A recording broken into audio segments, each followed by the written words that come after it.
আসসালামু আলাইকুম। সেলুলার সুধা চ্যানেলে আপনাদের সবাইকে আমন্ত্রণ জানাচ্ছি। শুরু করতে যাচ্ছি সত্যজিৎ রায়ের ফেলুদা সিরিজের প্রথম উপন্যাস বাদশাহী আংটি। আজকে শুনবেন এর প্রথম পর্ব। বাবা যখন বললেন, তোর ধীরু কাকা অনেকদিন থেকে বলছেন, তাই ভাবছি এবার পুজোর ছুটিটা লখনৌতেই কাটিয়ে আসি।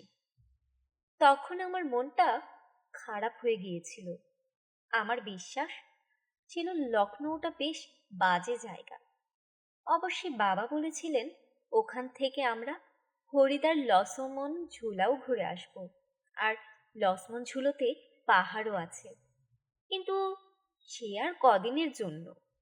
এর আগে প্রত্যেক ছুটিতে দার্জিলিং না হয় পড়ে গিয়েছি। আমার পাহাড়ও ভালো লাগে, আবার সমুদ্রও ভালো লাগে। লখনৌতে দুটোর একটাও নেই। তাই বাবাকে বললাম, ফেলুদা যেতে পারে না আমাদের সঙ্গে? ফেলুদা বলে ও কলকাতা ছেড়ে যেখানেই যাক না কেন, ওকে ঘিরে নাকি রহস্যজনক ঘটনা সব গজিয়ে ওঠে। আর সত্যিই দার্জিলিংয়ে যেবার ও আমাদের সঙ্গে ছিল, ঠিক সেবারই রাজেন বাবুকে জড়িয়ে সেই অদ্ভুত ঘটনাগুলো ঘটল। তেমন যদি হয় তাহলে জায়গা ভালো না হলেও খুব ক্ষতি নেই। বাবা বললেন, ফেলু তো আসতেই পারে, কিন্তু ও যে নতুন চাকরি নিয়েছে, ছুটি পাবে কি? ফেলুদাকে লখনৌয়ের কথা বলতেই ও বলল, 58-এ গেছলাম ক্রিকেট খেলতে, জায়গাটা নেহাত ফেলনা নয়। বড়াইমাম বড়ার ভুলভুলাইয়ার ভেতরে যদি ঢুকিস তো তোর চোখ আর মন একসঙ্গে ধাঁধিয়ে যাবে। নবাব বাদশাহের কি ইমাজিনেশন ছিল, বাপ রে বাপ! তুমি ছুটি পাবে তো? ফেলুদা আমার কথায় কান্না দিয়ে বলল, আর শুধু ভুলভুলাইয়া কেন, গোমতী নদীর উপর মাংকি ব্রিজ দেখবি, সিপাহীদের কামানের গোলায় বিধ্বস্ত রেসিডেন্সি দেখবি। রেসিডেন্সি আবার কি? সিপাহী বিদ্রোহের সময় গোঁড়া সৈনিকদের ঘাঁটি ছিল ওটা, কিচ্ছু করতে পারেনি। ঘেরাও করে গোলা দেগে ঝাঁঝরা করে দিয়েছিল সিপাহীরা। 2 বছর হলো চাকরি নিয়েছে ফেলুদা, কিন্তু প্রথম বছর কোনো ছুটি নেয়নি বলে 15 দিনের ছুটি পেতে ওর কোনো অসুবিধাও হলো না। এখানে বলে রাখি, ফেলুদা আমার মাস্তুতো দাদা। আমার বয়স 14 আর ওর 27। ওকে কেউ কেউ বলে আধ পাগলা, কেউ কেউ বলে খামখেয়ালি, আবার কেউ কেউ বলে কুড়ে। আমি কিন্তু জানি ওই বয়সে ফেলুদার মতো বুদ্ধি খুব কম লোকের হয়, আর ওর মনের মতো কাজ পেলে ওর মতো খাটতে খুব কম লোকই পারে। তাছাড়া ও ভালো ক্রিকেট জানে, প্রায় 100 রকম ইনডোর গেম বা ঘরে বসে খেলা জানে, তাসের ম্যাজিক জানে, একটু একটু হিপনোটিজম জানে, ডান হাত আর বাঁ হাত 2 হাতেই লিখতে জানে। আর ও যখন স্কুলে পড়তো তখনই ওর মেমোরি এত ভালো ছিল যে ও 2বার রিডিং পড়ে পুরো দেবতার গ্রাস মুখস্থ করেছিল। কিন্তু ফেলুদার যেটা সবচেয়ে আশ্চর্য ক্ষমতা, সেটি হলো ও বিলিতি বই পড়ে আর নিজের বুদ্ধিতে দারুণ ডিটেকটিভের কাজ শিখে নিয়েছে। তার মানে অবশ্যই এই নয় যে চোর ডাকাত খুনি এইসব ধরার জন্য পুলিশ ফেলুদাকে ডাকে। ও হলো যাকে বলে শখের ডিটেকটিভ। সেটা বোঝা যায় যখন একজন অচেনা লোককে একবার দেখেই ফেলুদা তার সম্বন্ধে অনেক কিছু বলে দিতে পারে। যেমন লখনৌ স্টেশনে ট্রেন থেকে নেমে ধীরু কাকাকে দেখেই ও আমায় ফিসফিস করে বলল, তোর কাকার বুঝি বাগানের শখ? আমি যদিও জানতাম ধীরু কাকার বাগানের কথা, ফেলুদার কিন্তু মোটেই জানার কথা নয়, কারণ যদিও ফেলুদা আমার মাসতুতো ভাই, ধীরু কাকা কিন্তু আমার আসল কাকা নন, বাবার ছেলেবেলার বন্ধু। তাই আমি অবাক হয়ে জিজ্ঞেস করলাম, তুমি কি করে জানলে? ফেলুদা আবার ফিসফিস করে বলল, তুমি পেছন ফিরলে দেখবি ওর ডান পায়ের জুতোর গোড়ালির পাশ দিয়ে একটা গোলাপ পাতার ডগা বেরিয়ে আছে, আর ডান হাতে তর্জনীটায় দেখ 3-4 আয়োডিন লাগানো। সকালে বাগানে গিয়ে গোলাপ ফুল ঘাটার ফল। স্টেশন থেকে বাড়ি আসার পথে বুঝলাম লখনৌ শহরটা আসলে খুব সুন্দর। গম্বুজ আর মিনারওয়ালা বাড়ি দেখা যাচ্ছে চারদিকে, রাস্তাগুলো চওড়া আর পরিষ্কার, আর তাতে মোটর গাড়ি ছাড়াও দুটো নতুন রকমের ঘোড়ার গাড়ি চলতে আরম্ভ করেছে। রাস্তাগুলো চওড়া আর পরিষ্কার, আর তাতে মোটর গাড়ি ছাড়াও দুটো নতুন রকমের ঘোড়ার গাড়ি চলতে দেখলাম। তার একটার নাম টাঙ্গা আর অন্যটা এক্কা। এক্কা গাড়ি খুব ছুটছে, এই জিনিসটা নিজের চোখে এই প্রথম দেখলাম। ধীরু কাকার পুরনো সেজরোলে গাড়ি না থাকলে আমাদের হয়তো ওরই একটাতে চড়তে হতো। যেতে যেতে ধীরু কাকা বললেন, এখানে না এলে কি বুঝতে পারতে শহরটা এত সুন্দর?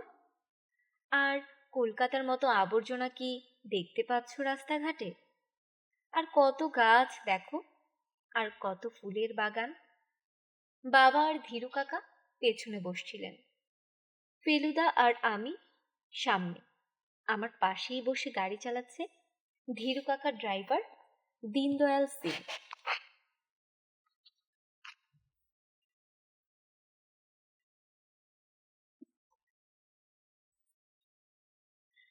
ফেলুদা আমার কানের কাছে মুখ এনে ফিসফিস করে বলল, ভুলভুলাইয়ার কথাটা জিজ্ঞেস কর।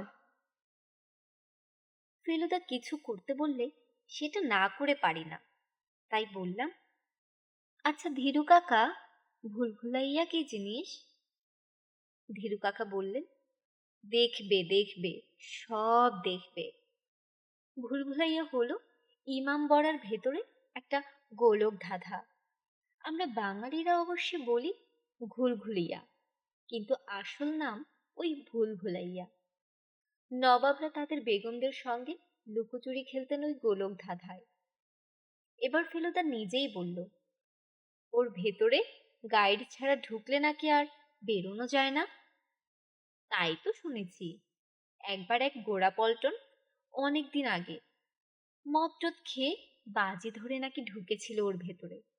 বলেছিল কেউ যেন ধাওয়া না করে, ও নিজেই বেরিয়ে আসবে। 2 দিন পরে ওর মৃতদেহ পাওয়া যায় ওই গোলক ধাঁধার এক গলিতে। আমার বুকের ভেতরটা এর মধ্যেই ঢিপঢিপ করতে শুরু করেছে। ফেলুদাকে জিজ্ঞেস করলাম, তুমি কি একা গিয়েছিলে না গাইড নিয়ে? গাইড নিয়ে, তবে একাও যাওয়া যায়। সত্যি? আমি তো অবাক, তবে ফেলুদার পক্ষে কিছুই অসম্ভব নয়। কি করে একা যাওয়া যায় ফেলুদা? ফেলুদার চোখটা ঢুলু ঢুলু করে ঘাড়টা দুবার নাড়িয়ে চুপ করে গেল। বুঝলাম ও আর কথা বলবে না। এখনো শহরের পথ ঘাট বাড়িঘর লোকজন এক্কা টাঙ্গা সব মন দিয়ে লক্ষ্য করছে। ধীরু কাকা 20 বছর আগে লখনৌতে প্রথম আসেন উকিল হয়ে, সেই থেকে এখানেই আছেন, এবং এখন নাকি ওর বেশ নামডাক। কাকিমা 3 বছর হলো মারা গেছেন, আর ধীরু কাকার ছেলে জার্মানির ফ্র্যাঙ্কফার্ট শহরে চাকরি নিয়ে চলে গেছেন। ওর বাড়িতে এখন উনি থাকেন, ওর বেয়ারা জগমোহন থাকে, আর রান্না করার বাবুর্চি আর একটা মালি। ওর বাড়িটা যেখানে, সে জায়গাটার নাম সেকান্দার বাগ। স্টেশন থেকে প্রায় 3.5 মাইল দূরে। বাড়ির সামনে গেটের উপর লেখা, D.K. Sanyal, M.A. B.L.B. Advocate. Gate দিয়ে ঢুকে খানিকটা নুড়ি পাথর ঢালা রাস্তার পর একতলা বাড়ি, আর রাস্তার দুদিকে বাগান। আমরা যখন পৌঁছলাম তখন মালি লনমোয়ার দিয়ে বাগানের ঘাস কাটছে। দুপুরে খাওয়া দাওয়ার পর বাবা বললেন, ট্রেন জার্নি করে এসেছো, আজ আর বেরিও না, কাল থেকে শহর দেখা শুরু করা যাবে। তাই সারা দুপুর বাড়িতে বসে ফেলুদার কাছে তাসের ম্যাজিক শিখেছি। ফেলুদা বলে, ইন্ডিয়ানদের আঙ্গুল ইউরোপিয়ানদের চেয়ে অনেক বেশি ফ্লেক্সিবল, তাই হাত সাফাইয়ের খেলাগুলো আমাদের পক্ষে রপ্ত করা অনেক সহজ। বিকেলে যখন ধীরু কাকার বাগানে ইউক্যালিপটাস গাছটার পাশে বেতে চেয়ারে বসে চা খাচ্ছি, তখন গেটের বাইরে একটা গাড়ি থামার আওয়াজ পেলাম। ফেলুদা না দেখেই বলল, ফিয়াট। তারপর রাস্তার পাথরের উপর দিয়ে খচমচ খচমচ করতে করতে ছাই রঙের স্যুট পরা একজন ভদ্রলোক এলেন। চোখে চশমা, রং ফর্সা, আর মাথার চুলগুলো বেশিরভাগই সাদা, কিন্তু তাও দেখে বোঝা যায় যে বয়স বাবাদের চেয়ে খুব বেশি নয়। ধীরু কাকা হেসে নমস্কার করে উঠে দাঁড়িয়ে প্রথমে বললেন, জগমোহন, আউর এক কুর্সি লাও। তারপর বাবার দিকে ফিরে বললেন, আলাপ করিয়ে দিই, ইনি ডক্টর শ্রীবাস্তব, আমার বিশিষ্ট বন্ধু। আমি আর ফেলুদা দুজনেই চেয়ার ছেড়ে উঠে দাঁড়িয়েছিলাম। ফেলুদা ফিসফিস করে বলল, নার্ভাস হয়ে আছে, তোর বাবাকে নমস্কার করতে ভুলে গেল।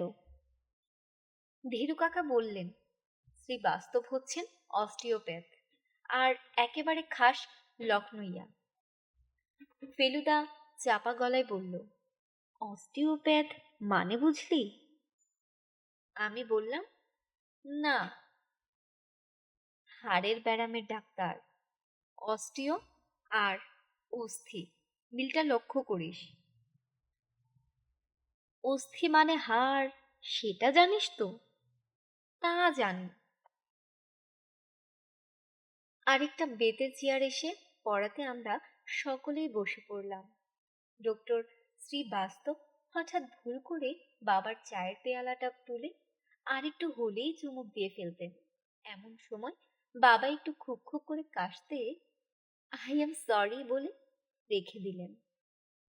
ধীরু কাকা বললেন, আজ যেন তোমায় একটু ইয়ে বলে মনে হচ্ছে, কোনো কঠিন কেস টেস দেখে এলে নাকি? বাবা বললেন, ধীরু, তুমি বাংলায় বলছো, উনি বাংলা বোঝেন বুঝি? ধীরু কাকা হেসে বললেন, ওরে বাবা, বোঝেন বলে বোঝেন, তোমার বাংলা আবৃত্তি একটু শুনিয়ে দাও না। শ্রী বাস্তব যেন একটু অপ্রস্তুত হয়ে বললেন, আমি বাংলা মোটামুটি জানি, টেগোরও পড়েছি কিছু কিছু। বটে? Yes, great poet. আমি মনে মনে ভাবছি, এই বুঝি কবিতার আলোচনা শুরু হয়। এমন সময় কাপা হাতে তারই জন্য ঢালা চায়ের পেয়ালাটা তুলে নিয়ে শ্রী বাস্তব বললেন, কাল রাতে আমার বাড়িতে ডাকু আসিয়াছিল। ডাকু? ডাকু আবার কে? আমাদের ক্লাসে দক্ষিণা বলে একটা ছেলে আছে, যার ডাকনাম ডাকু। কিন্তু ধীরু কাকার কথাতেই ডাকু ব্যাপারটা বুঝে নিলাম। সে কি, ডাকাত তো মধ্যপ্রদেশে আছে বলে জানতাম, লখনৌ শহরে আবার ডাকাত এলো কোত্থেকে? ডাকু বলুন কি চোর বলুন, আমার অঙ্গুরির কথা তো আপনি জানেন মিস্টার সানিয়াল। সেই পিয়ারিলালের দেওয়া আংটি, সেটি কি চুরি হয়ে গেল নাকি? না না, লেকিন আমার বিশ্বাস কি ওই আংটি নিতেই চোর আসিল। বাবা বললেন, কি আংটি? শ্রী বাস্তব ধীরু কাকাকে বললেন, আপনি বলেন, উর্দু ভাষায় এরা বুঝবেন না, আর অত কথা আমার বাংলায় হবে না। ধীরু কাকা বললেন, পিয়ারীলাল শেঠ ছিলেন লখনৌয়ের নামকরা ধনী ব্যবসায়ী, যাতে গুজরাটি। এককালে কলকাতায় ছিলেন, তাই বাংলাও অল্প অল্প জানতেন। ওর ছেলে মহাবীরের যখন 12 কি 13 বছর বয়স, তখন তার একটা কঠিন হাড়ের ব্যারাম হয়। শ্রী বাস্তব তাকে ভালো করে দেন। পিয়ারীলালের স্ত্রী নেই, 2 ছেলের বড়টি টাইফয়েডে মারা যায়। তাই বুঝতেই পারছো, সবেধন নীলমণিটিকে মৃত্যুর দরজা থেকে ফিরিয়ে আনার জন্য শ্রী বাস্তবের উপর পিয়ারীলালের মনে একটা গভীর কৃতজ্ঞতা বোধ ছিল। তাই মারা যাবার আগে তিনি তার একটা বহুমূল্য আংটি শ্রী বাস্তবকে দিয়ে যান। বাবা বললেন, কবে মারা গেছেন ভদ্রলোক? শ্রী বাস্তব বললেন, লাস্ট জুলাই, 3 মাস হলো। মে মাসে ফার্স্ট হার্ট অ্যাটাক হলো, তাতেই প্রায় চলে গিয়েছিলেন। সেই টাইমে আংটি দিয়েছিলেন আমায়, দেবার পরে ভালো হয়ে উঠলেন।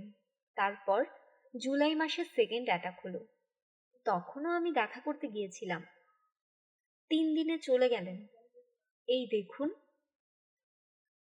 শ্রী বাস্তব তার কোটের পকেট থেকে একটা দেশলাইয়ের বাক্সর চেয়ে একটু বড় নীল রঙের ভেলভেটের কৌটো বের করে ঢাকনাটা খুলতেই তার ভেতরটায় রোদ পড়ে রামধনু সাপটার রঙের একটা চোখ ঝলসানো ঝিলিক খেলে গেল। তারপর শ্রী বাস্তব এদিক ওদিক দেখে সামনে ঝুঁকে পড়ে খুব সাবধানে ডান হাতের বুড়ো আঙুল আর তার পাশের আঙুল দিয়ে আলতো করে ধরে আংটিটা বের করলেন। দেখলাম আংটিটার উপরে ঠিক মাঝখানে একটা প্রায় 4 আনার সাইজের ঝলমলে পাথর, নিশ্চয়ই হিরে। আর তাকে ঘিরে লাল নীল সবুজ সব আরো অনেকগুলো ছোট ছোট পাথর।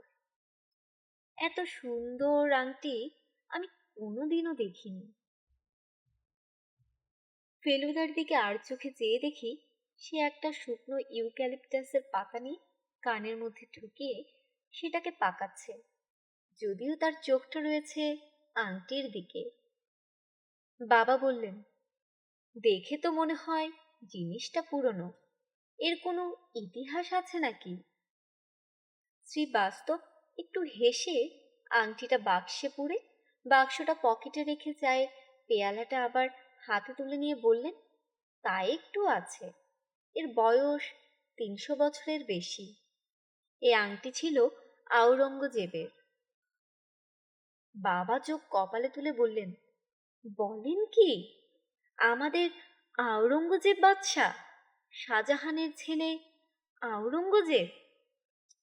শ্রী বাস্তব বললেন, হ্যাঁ, তবে আওরঙ্গজেব তখনও বাদশা বনেননি, গদিতে শাহজাহান। সমরকন্দ দখল করবেন বলে ফৌজ পাঠাচ্ছেন বারবার, আর বারবার ডিফিট হচ্ছে। একবার আওরঙ্গজেবের আন্ডারে ফৌজ গেল, আওরঙ্গজেব মার খেলেন খুব, হয়তো মরেই যেতেন। এক সেনাপতি সেভ করল। আওরঙ্গজেব নিজের হাত থেকে আংটি খুলিয়ে তাকে দিলেন। বাবা, এই যে একেবারে গল্পের মতো। হ্যাঁ, আর পিয়ারীলাল ওই আংটি কিনলেন ওই সেনাপতির এক বংশধরের কাছ থেকে আগ্রাতে। দাম কত ছিল তা পিয়ারীলাল বলেননি, তবে that big stone is diamond আমি যাচাই করিয়ে নিয়েছি। বুঝতেই পারছেন কত দাম হবে। ধীরু কাকা বললেন, কমপক্ষে 1,02,000। আওরঙ্গজেব না হয়ে যদি জাহান খাওয়া হতো তাহলে 1,02,000 হতো নিশ্চয়ই। শ্রী বাস্তব বললেন, তাই তো বলছি, কালকের ঘটনার পর খুব আপসেট হয়েছি। আমি একলা মানুষ, রোগী দেখতে হামেশাই বাইরে যাচ্ছি। আজ যদি পুলিশকে বলি কাল আমি বাইরে গেলে রাস্তায় কেউ যদি ইট পাটকেল ছুঁড়তে মারে। একবার ভেবেছিলাম কি কোনো ব্যাংকে রাখিয়ে দিই, তারপর ভাবলাম এত সুন্দর জিনিস বন্ধু বান্ধবকে দেখিয়েও আনন্দ, ওই জন্যেই তো রেখে দিলাম নিজের কাছে। ধীরু কাকা বললেন, অনেককে দেখিয়েছেন ওই আংটি? মাত্র 3 মাস হলো তো পেলাম, আর আমার বাড়িতে খুব বেশি কেউ তো আসে না। যারা এলেন বন্ধুলোক ভদ্রলোক তাদেরই দেখিয়েছি। সন্ধ্যা হয়ে এসেছে। ইউক্যালিপটাসের মাথায় একটু রোদ লেগে আছে, তাও বেশিক্ষণ থাকবে না। শ্রীবাস্তবকে দেখছিলাম, কিছুতেই স্থির হয়ে বসে থাকতে পারছিলেন না। ধীরু কাকা বললেন, চলুন ভেতরে গিয়ে বসা যাক, ব্যাপারটা নিয়ে একটু ভাবা দরকার। আমরা সবাই বাগান ছেড়ে গিয়ে বৈঠকখানায় বসলাম। ফেলুদাকে দেখে মনে হচ্ছিল না যে ওর এই আংটির ব্যাপারটা একটু ইন্টারেস্টিং লাগছে। ও সোফাতে বসেই পকেট থেকে তাসের প্যাকেট বের করে হাত সাফাই প্র্যাকটিস করতে লাগলো।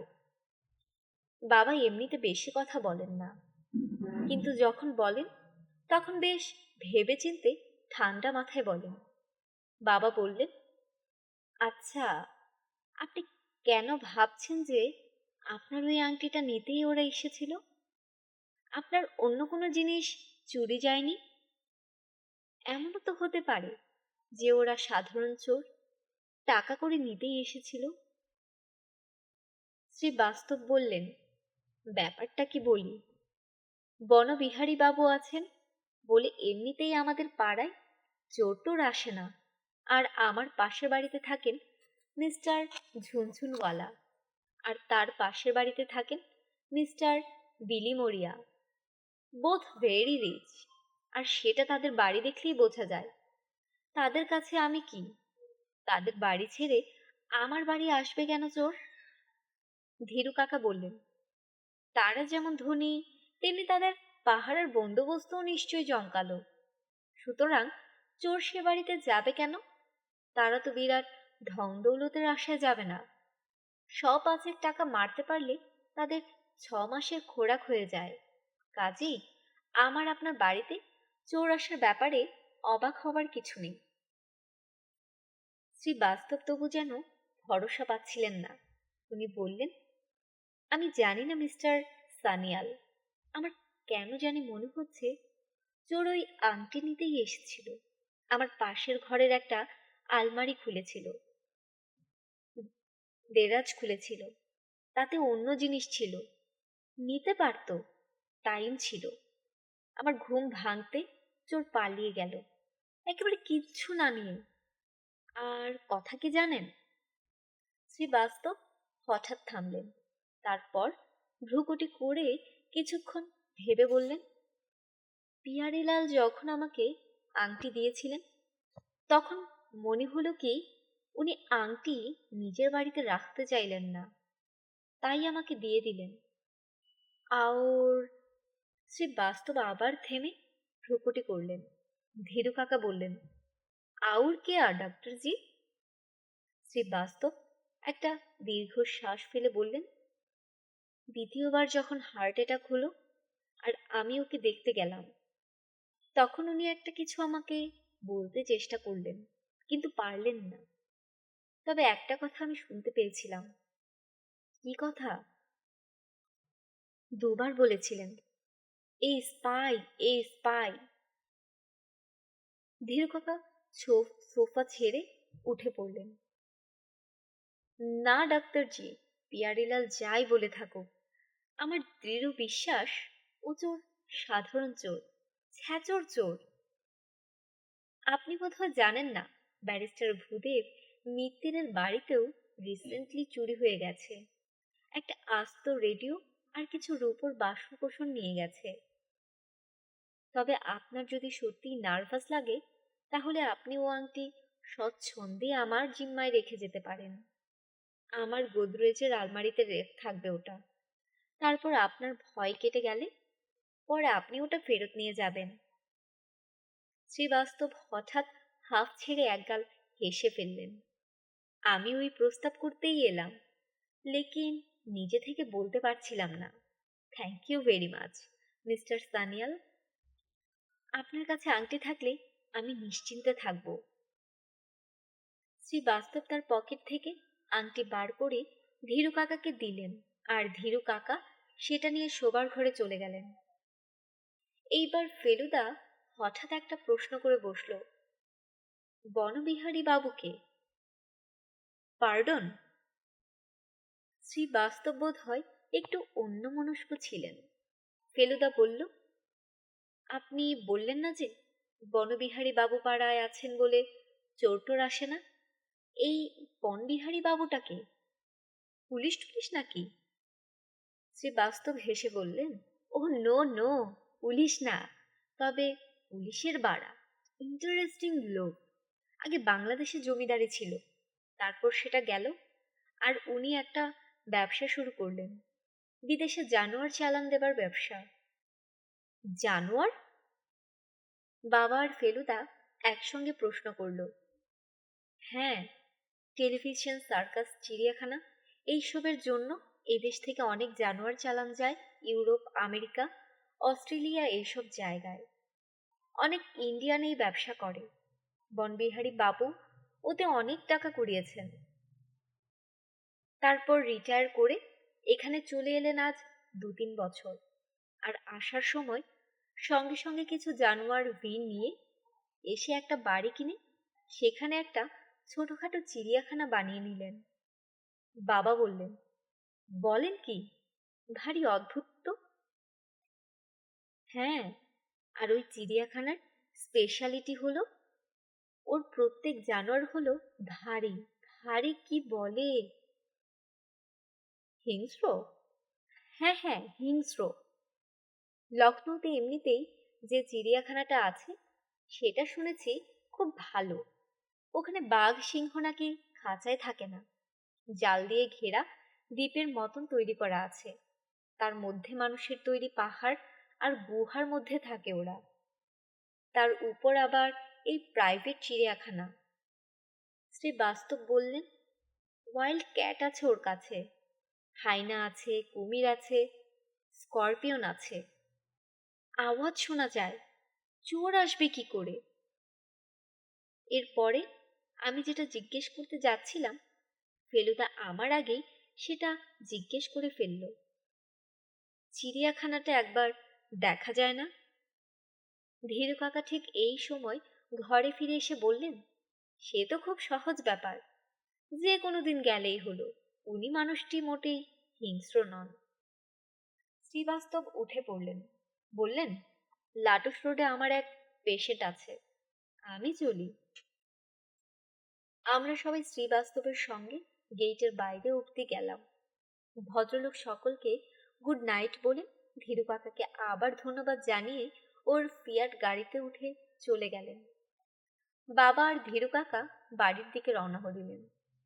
ফেলুদা সবে একটি সিগারেট ধরাতে যাচ্ছে, এমন সময় হুশ করে একটা কালো গাড়ি আমাদের সামনে দিয়ে শ্রীবাস্তবের গাড়ির দিকে চলে গেল। ফেলুদা বলল, স্ট্যান্ডার্ড হেরাল্ড, নম্বরটা মিস করে গেলাম। আমি বললাম, নম্বর দিয়ে কি হবে? মনে হলো শ্রী বাস্তবকে ফলো করছে। রাস্তায় ওদিকটা কেমন অন্ধকার দেখছিস, ওইখানে গাড়িটা ওয়েট করছিল। আমাদের গেটের সামনে গিয়ার চেঞ্জ করলো, দেখলি না? এই বলে ফেলুদা রাস্তা থেকে বাড়ির দিকে ঘুরল। বাড়ির গেট থেকে প্রায় 50 গজ দূরে। আমার আন্দাজ আছে, কেননা আমি স্কুলে অনেকবার 100 ইয়ার্স দৌড়েছি। ধীরু কাকার বৈঠকখানায় বাতি জ্বলছে, জানালা দিয়ে ভেতরের দরজাটাও দেখা যাচ্ছে। বাবার ধীরু কাকাকে দরজা দিয়ে ঘরে ঢুকতে দেখলাম। ফেলুদা দেখি হঠাৎ থমকে দাঁড়িয়ে সেই জানালার দিকে দেখছে। ওর চোখে ভ্রুকুটি আর দাঁত দিয়ে ঠোঁট কামড়ানোর ভাবটা দেখে বুঝলাম ও চিন্তিত। জানিস তো, সে আমার ডাকনাম কিন্তু আসলে ওটা নয়। ফেলুদা তপেশ থেকে তোপসে করে নিয়েছে। আমি বললাম, কি? আমি থাকতে এ ভুলটা হবার কোনো মানে হয় না। কি ভুল? ওই জানালাটা বন্ধ করে দেওয়া উচিত ছিল। গেট থেকে জানালা দিয়ে ঘরের ভেতরটা পরিষ্কার দেখা যায়। ইলেকট্রিক লাইট হলে তাও বা কথা ছিল, কিন্তু তোর কাকা আবার লাগিয়েছেন ফ্লুরোসেন্ট। তাতে কি হয়েছে? তোর বাবাকে দেখতে পাচ্ছিস? শুধু মাথাটা। উনি যে চেয়ারে বসে আছেন, ওই চেয়ারে 10 মিনিট আগে কে বসেছিল? ডক্টর শ্রীবাস্তব। আংটির কৌটোটা তোর বাবাকে দেবার সময় উনি উঠে দাঁড়িয়েছিলেন, মনে পড়ে? এর মধ্যেই ভুলে যাব? সেই সময় এই গেটের কাছে কেউ থেকে থাকলে তার পক্ষে ঘটনাটা দেখে ফেলা অসম্ভব নয়। এই রে, কিন্তু কেউ যে ছিল সেটা তুমি ভাবছো কেন? ফেলুদা নিচু হয়ে নুড়ি পাথরের উপর থেকে একটা ছোট্ট জিনিস তুলে আমার দিকে এগিয়ে দিল। হাতে নিয়ে দেখলাম সেটা একটা সিগারেটের টুকরো। মুখটা ভালো করে লক্ষ্য কর। আমি সিগারেটটা চোখের খুব কাছে নিয়ে এলাম, আর রাস্তার ল্যাম্পের অল্প আলোতেই যা দেখবার সেটা দেখে নিলাম। ফেলুদা হাত বাড়িয়েই সিগারেটটা ফেরত নিয়ে নিল। কি দেখলি? চারমিনার। আর যে লোকটা খাচ্ছিল তার মুখে পান ছিল, তাই পানের দাগ লেগে আছে। Very good. চল, ভেতরে চল। রাতে শোবার আগে ফেলুদা ধীরু কাকার কাছ থেকে আংটিটা চেয়ে নিয়ে সেটা আরেকবার ভালো করে দেখে নিল। ওর যে পাথর সম্বন্ধে এত জ্ঞান ছিল সেটা আমি জানতাম না। ল্যাম্পের আলোতে আংটিটা ধরে সেটাকে ঘুরিয়ে ঘুরিয়ে বলতে লাগলো, এই যে নীল পাথরগুলো দেখছিস, এগুলোকে বলে সেফায়ার, যার বাংলা নাম নীলকান্তমণি। লালগুলি হচ্ছে চুনি অর্থাৎ রুবি, আর সবুজগুলো পান্না, অ্যামারেল্ড। অন্যগুলি যতদূর মনে হচ্ছে পোখরাজ, যার ইংরেজি নাম টোপেজ। তবে আসল দেখবার জিনিস হলো মাঝখানের ওই হিরেটা। এমন হিরে হাতে ধরে দেখার সৌভাগ্য সকলের হয় না। তারপর ফেলুদা আংটিটা বাঁ হাতের করে আঙুলের পাশের আঙুলে পরে বলল, আওরঙ্গজেবের আঙুল আর আমার আঙুলের সাইজ মিলে যাচ্ছে, দেখেছিস? সত্যিই দেখি, ফেলুদার আঙুলে আংটিটা ঠিক ফিট হয়ে গেছে। ল্যাম্পের আলোতে ঝলমলে পাথরগুলোর দিকে এক দৃষ্টে তাকিয়ে থেকে ফেলুদা বলল, কত ইতিহাস জড়িয়ে আছে এই আংটির সঙ্গে কে জানে। তবে কি জানিস তোপসে, এর অতীতে আমার কোনো ইন্টারেস্ট নেই। এটা আওরঙ্গজেবের ছিল কি আলতামসের ছিল কি আকরম খাঁর ছিল সেটা আনইম্পর্ট্যান্ট। আমাদের জানতে হবে এর ভবিষ্যৎটা কি। আর বর্তমানে কোনো বাবাজি সত্যি করেই এর পেছনে লেগেছেন কিনা, আর যদি লেগে থাকেন তবে তিনি কে এবং তার কেন এই দুঃসাহস। তারপর ফেলুদা আংটি হাত থেকে খুলে নিয়ে আমার হাতে দিয়ে বলল, যা ফেরত দিয়ে আয়, আর এসে জানালাগুলো খুলে দে।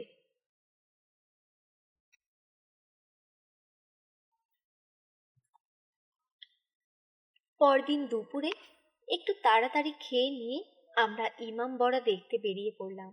বাবা আর ধীরু কাকা মোটরে গেলেন। গাড়িতে যদিও জায়গা ছিল, তবু ফেলুদা আর আমি দুজনেই বললাম যে আমরা টাঙ্গায় যাব। সে দারুণ মজা। কলকাতায় থেকে তো ঘোড়ার গাড়ি চড়াই হয় না। সত্যি বলতে কি, আমি কোনো দিনই ওরকম ঘোড়ার গাড়ি চড়িনি। ফেলুদা অবশ্যই চড়েছে। ও বলল, কলকাতার ঠিকা গাড়ির চেয়ে টাঙ্গায় নাকি অনেক বেশি ঝাঁকুনি হয়, আর সেটা নাকি হজমের পক্ষে খুব ভালো। তোর কাকার বাবুর্চি যা ফার্স্ট ক্লাস রাধে, বুঝছি এখানে যাওয়ার ব্যাপারে হিসেব রাখাটা খুব মুশকিল হবে। কাজেই মাঝে মাঝে এই টাঙ্গা রাইডটার এমনিতেই দরকার হবে। নতুন শহরের রাস্তাঘাট দেখতে দেখতে আর টাঙ্গার ঝাঁকুনি খেতে খেতে যে জায়গাটাই পৌঁছলাম, গাড়োয়ানকে জিজ্ঞেস করাতে ও বলল সেটার নাম কাইজার বাগ। ফেলুদা বলল, জার্মান আর উর্দুতে কেমন মিলিয়েছে দেখেছিস? নবাবী আমলের যত প্রাসাদ টাসাদ সব নাকি এই কাইজার বাগের আশেপাশেই রয়েছে। গাড়োয়ান এদিকে ওদিকে আঙুল দেখিয়ে সব নাম বলে দিতে লাগলো। ও देखिए बादशाह, मंजिल वो है चांदी वाली बारादरी, उसको बोलता লাখো ফটক। কিছু দূর গিয়ে দেখি রাস্তাটা গেছে একটা বিরাট গেইটের মধ্য দিয়ে। গাড়োয়ান বলল, রুমি দরওয়াজা। রুমি দরওয়াজা পেরিয়েই মৎস্যি ভবন, আর মৎস্যি ভবনেই হলো বড় ইমামবাড়া। ইমামবাড়ার সাইজ দেখে আমার মুখের কথা বন্ধ হয়ে গেল। এত বড় প্রাসাদ যে হতে পারে সেটা আমার ধারণাই ছিল না। টাঙ্গা থেকেই ধীরু কাকা গাড়িটা দেখতে পেয়েছিলাম। গাড়োয়ানকে ভাড়া চুকিয়ে দিই আমরা বাবাদের দিকে এগিয়ে গেলাম। বাবা আর ধীরু কাকা একজন লম্বা মাঝবয়সী লোকের সঙ্গে কথা বলছেন। ফেলুদা হঠাৎ আমার কাঁধে হাত দিয়ে চাপা গলায় বলল, ব্ল্যাক স্ট্যান্ডার্ড হেরাল্ড। সত্যিই তো, ধীরু কাকার গাড়ির পাশে একটা কালো স্ট্যান্ডার্ড গাড়ি দাঁড়িয়ে আছে। মাঠগার্ডে একটা টাটকা ঘষ্টার দাগ দেখছিস? তারটা কি করে জানলে? চুনের গুঁড়ো সব ঝরে পড়েনি, এখনো লেগে রয়েছে। রং করা পাঁচিল কিংবা গেটের গায়ে ঘষাটে ছিল বোধহয়। আজ সকালে যদি গাড়ি ধোয়া না হয়ে থাকে তাহলে ও দাগ কাল রাত্রে লেগে থাকতে পারে। ধীরু কাকা আমাদের দেখে বললেন, এসো আলাপ করিয়ে দেই, ইনি বনবিহারী বাপু, যার চিড়িয়াখানা আছে। আমি অবাক হয়ে নমস্কার করলাম। ইনিই সেই লোক, প্রায় 6 ফুট লম্বা, ফর্সা রং, সরু গোঁফ, ছুঁচলো দাড়ি, চোখে সোনার চশমা, সব মিলিয়ে চেহারাটা বেশ চোখে পড়ার মতো। আমার পিঠে একটা চাপড় মেরে ভদ্রলোক বললেন, লক্ষণের রাজধানী কেমন লাগছে খোকা? জানো তো, রামায়ণের যুগে লখনৌ ছিল লক্ষানুবতী। ভদ্রলোকের গলার আওয়াজও দেখলাম বেশ মানানসই। ধীরু কাকা বললেন, বনবিহারী বাবু চৌকো বাজারে যাচ্ছিলেন, আমাদের গাড়ি দেখে চলে এলেন। ভদ্রলোক বললেন, হ্যাঁ, দুপুর বেলাটা আমি বাইরে কাজ সারতে বেরোই। সকাল সন্ধে আমার জানোয়ারগুলোর পেছনে অনেকটা সময় চলে যায়। ধীরু কাকা বললেন, আমরা ভাবছিলাম দলে বলে একবার আপনার ওখানে ধাওয়া করব। এদের খুব শখ একবার আপনার চিড়িয়াখানাটা দেখার। বেশ তো, অ্যানি ডে, আজই আসুন না। আমি তো কেউ এলে খুশিই হই, তবে অনেকেই দেখেছি ভয়েই আসতে চায় না। তাদের ধারণা আমার খাঁচা বুঝি জু গার্ডেনের খাঁচার মতো অত মজবুত নয়, তাই যদি হবে তো আমি আছি কি করে। এ কথায় ফেলুদা ছাড়া আমরা সকলেই হাসলাম। ফেলুদা আমার দিকে সামান্য ঝুঁকে পড়ে চাপা গলায় বলল, জানোয়ারের গন্ধ ঢাকার জন্য কষে আতর মেখেছে। স্ট্যান্ডার্ড গাড়িটা দেখলাম বনবিহারী বাবুর নয়, কারণ তিনি তার পাশের একটা নীল অ্যাম্বাসেডর গাড়ি থেকে তার ড্রাইভারকে ডেকে তার হাতে দুটো চিঠি দিয়ে বললেন ডাক বাক্সে ফেলে দিয়ে আসতে। তারপর আমাদের দিকে ফিরে বললেন, আপনারা ইমামবাড়া দেখবেন তো, তারপরে না হয় সোজা চলে যাব আমার ওখানে। ধীরু কাকা বললেন, তাহলে আপনিও ভেতরে আসছেন আমাদের সঙ্গে? চলুন না, নবাবের কীর্তিটা দেখে নেওয়া যাবে। সেই 63-তে গিয়েছিলাম লখনৌতে, আসার 2 দিন বাদে। তারপর আর যাওয়া হয়নি। গেট দিয়ে ঢুকে একটা বিরাট চত্বরের উপর দিয়ে প্রাসাদের দিকে হাঁটতে হাঁটতে বনবিহারী বললেন, 200 বছর আগে নবাব আসাফউদ্দৌলা তৈরি করেছিলেন এই প্রাসাদ। ভেবেছিলেন আগ্রা দিল্লিকে টেক্কা দেবেন। ভারতবর্ষের সেরা প্রাসাদ কর্নেওয়ালাদের নিয়ে একটা কম্পিটিশন করলেন। তারা সব নকশা পাঠালো, তার মধ্যে বেস্ট নকশা বেছে নিয়ে হলো এই ইমামবাড়া। বাহারের দিক দিয়ে মোগল প্রাসাদের সঙ্গে কোনো তুলনা হয় না, তবে সাইজের দিক থেকে একেবারে নাম্বার 1। এত বড় দরবার ঘর পৃথিবীর কোনো প্রাসাদে নেই। দরবার ঘরটা দেখে মনে হলো তার মধ্যে অনায়াসে একটা ফুটবল গ্রাউন্ড ঢুকে যায়। আর একটা কুয়ো দেখলাম, অত বড় কুয়ো আমি কখনো দেখিনি। গাইড বলল, অপরাধীদের ধরে ধরে ওই কুয়োর মধ্যে ফেলে দিয়ে নাকি তাদের শাস্তি দেওয়া হতো। কিন্তু সবচেয়ে আশ্চর্য লাগলো ভুলভুলাইয়া। এদিক ওদিক এঁকে বেঁকে সুড়ঙ্গ চলে গেছে, সেগুলো এমন কায়দায় তৈরি যে যতবারই এক একটা মোড় ঘুরছি ততবারই মনে হচ্ছে যেন যেখানে ছিলাম সেইখানেই আবার ফিরে এলাম। একটা গলির সঙ্গে আরেকটি গলির কোনো তফাৎ নেই। দুদিকে দেয়াল, মাথার উপরে নিচু ছাদ, আর দেওয়ালের ঠিক মাঝখানটায় একটা করে খুপড়ি। গাইড বলল, নবাব যখন বেগমদের সঙ্গে লুকোচুরি খেলতেন তখন ওই খুপড়িগুলোতে পিদিম জ্বলত। রাত্রির বেলা যে কি ভুতুড়ে ব্যাপার হবে সেটা বেশ বুঝতে পারছিলাম। ফেলুদা যে কেন বারবার পিছিয়ে পড়ছিল আর দেওয়ালের এত কাছ দিয়ে হাঁটছিল সেটা বুঝতেই পারছিলাম না। আমিও গোলক ধাঁধাটা দেখতে দেখতে আর তার মধ্যে লুকোচুরি খেলার কথা ভাবতে ভাবতে এত মশগুল হয়ে গিয়েছিলাম যে ওর বিষয় খেয়ালই ছিল না। এর মধ্যে হঠাৎ বাবা বলে উঠলেন, আরে ফিলু কোথায় গেল? সত্যিই তো, পেছন ফিরে দেখি ফেলুদা নেই। আমার বুকের ভেতরটা ঠিক করে উঠল। তারপর ফেলু ফেলু বলে বাবা দুবার ডাক দিতেই ও আমাদের পেছন দিকের একটা গলি দিয়ে বেরিয়ে এলো। বলল, অত তাড়াতাড়ি হাঁটলে গোলক ধাঁধার প্ল্যানটা ঠিক মাথায় তুলে নিতে পারবো না।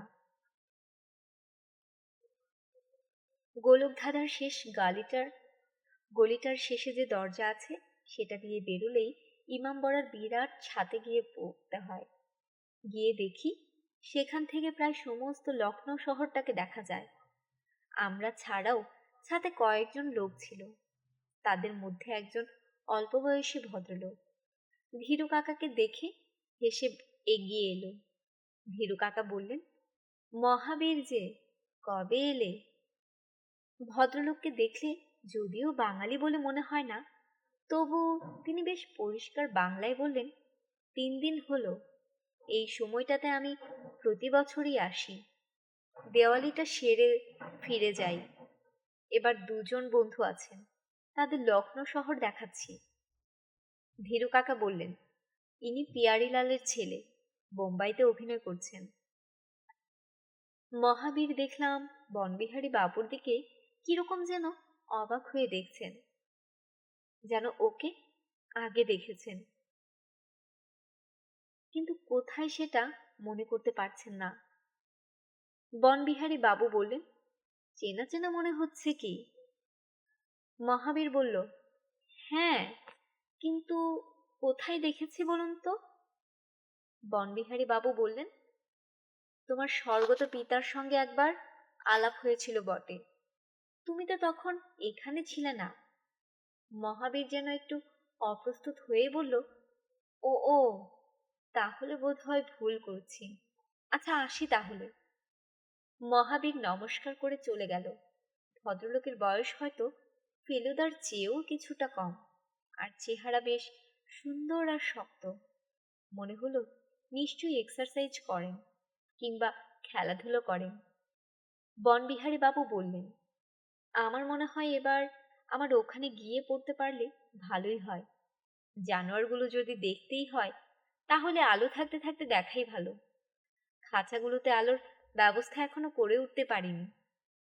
আমরা গাইডকে বকশিশ দিই ছাদ থেকে সোজা সিঁড়ি দিয়ে একদম নিচে নেমে এলাম। গেটের বাইরে এসে দেখলাম মহাবীর আরো 2 জন ভদ্রলোককে নিয়ে সেই কালো স্ট্যান্ডার্ড গাড়িটাই উঠছে।